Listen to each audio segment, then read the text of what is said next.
ప్రియమైన నా బిడ్డా, ఈ మార్చి నెలను చూడుటకు నీకు కృపచూపినది నా తండ్రియే. నీవు వందనాలు అని చెప్పిన ప్రతి మాట పరలోకానికి చేరింది. కృతజ్ఞతతో నన్ను స్మరించిన నీ హృదయం నాకు ప్రియమైనది.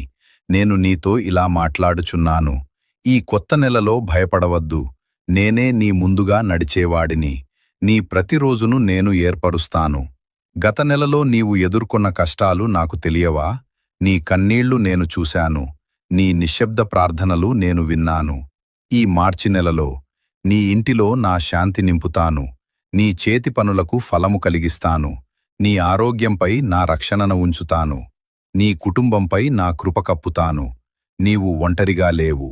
నీ ముందు మూసుకుపోయిన తలుపులు ఉంటే నేను కొత్త తలుపులు తెరుస్తాను. నీవు బలహీనంగా అనిపించిన చోట నేను నీ బలమవుతాను. ఈ నెలను ఆశతో ఆరంభించు.